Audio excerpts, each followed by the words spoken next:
wabarakatuh. Apa kabar Ananda soleh-soleha pagi ini? Semoga dalam keadaan sehat walafiat dan selalu dalam lindungan Allah Subhanahu wa Ta'ala.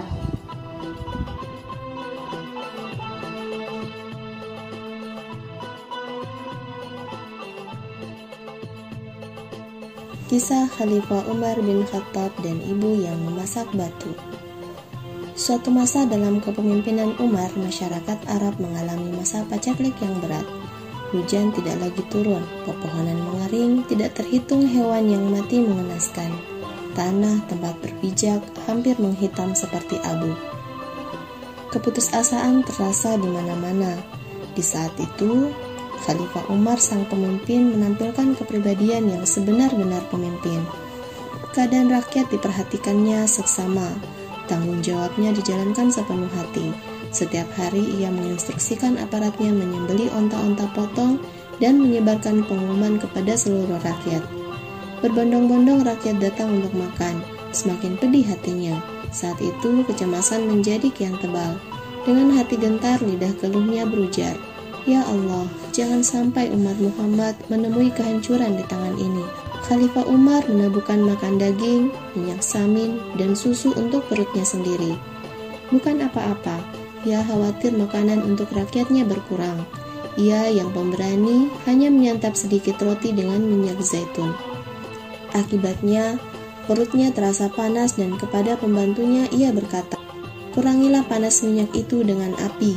Minyak pun dimasak, namun perutnya kian bertambah panas dan berbunyi nyaring. Jika sudah demikian, ditabuh perutnya dengan jemari seraya berkata, "Berkeronconglah sesukamu, dan kau akan tetap menjumpai minyak sampai rakyatku bisa kenyang dan hidup dengan wajar." Hampir setiap malam Umar bin Khattab melakukan perjalanan diam-diam.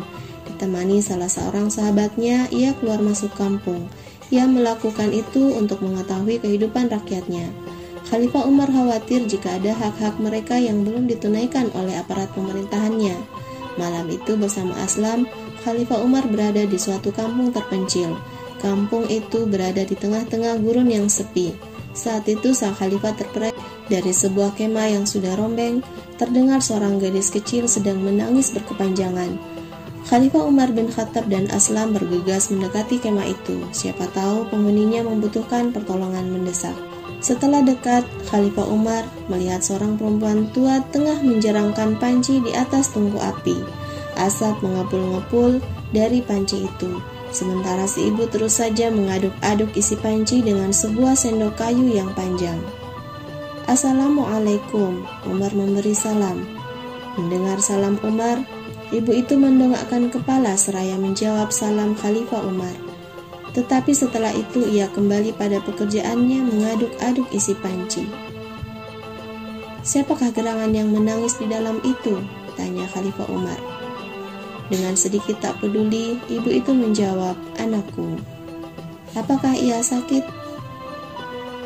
tanya Khalifah Umar. "Tidak," jawab si ibu lagi, "ia kelaparan."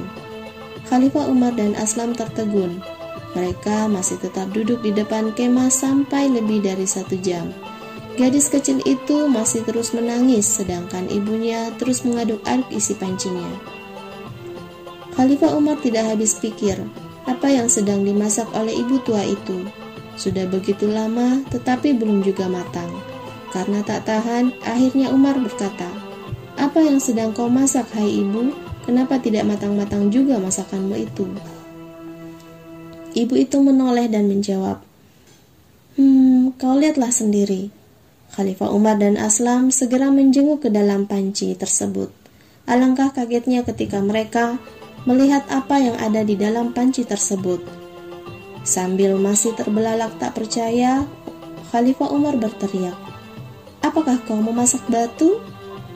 Perempuan itu menjawab dengan menganggukkan kepala, "Buat apa?"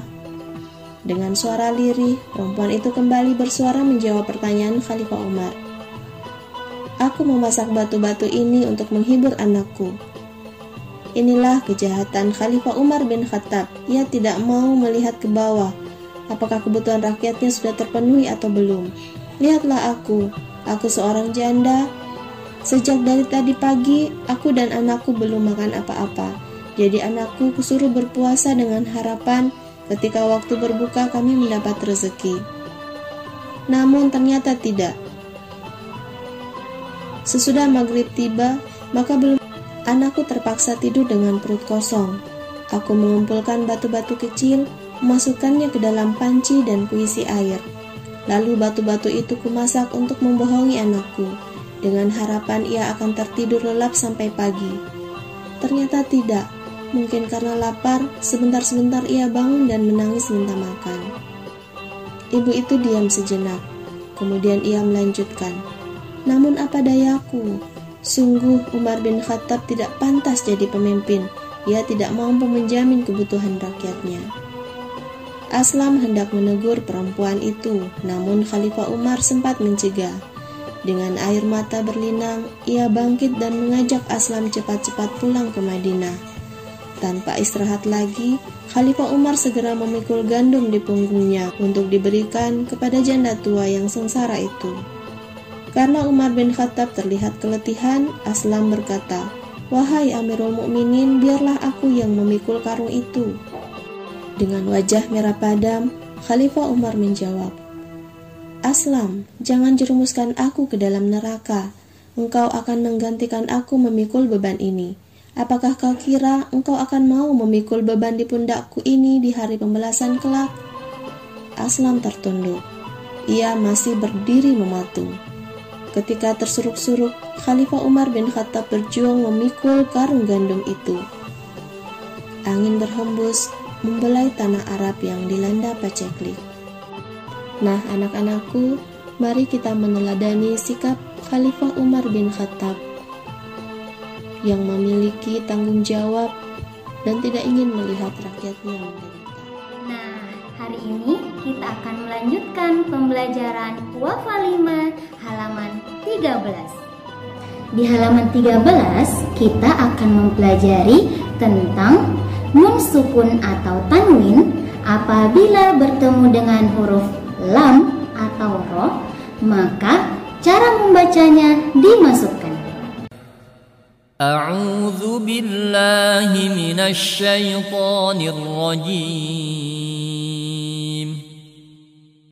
بسم الله الرحمن الرحيم. Halaman 13. Setiap nun atau tanwin bertemu dengan lam atau ro dibaca melebur dan tidak mendengung.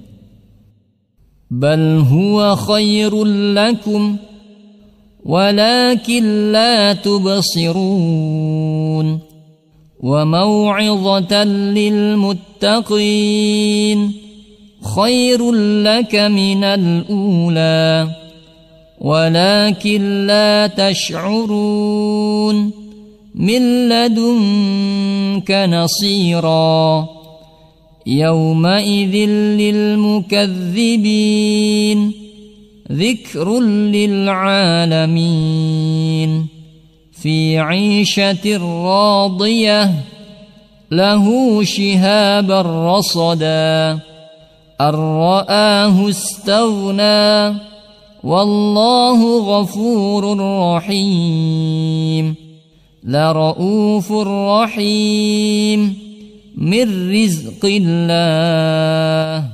Alhamdulillahirabbil alamin. Allahumma arhamna bil Qur'an. Semoga Allah merahmati kita dalam mempelajari Al-Qur'an. Demikian pembelajaran hari ini. Sampai berjumpa di pembelajaran berikutnya halaman 14. Wassalamualaikum warahmatullahi wabarakatuh.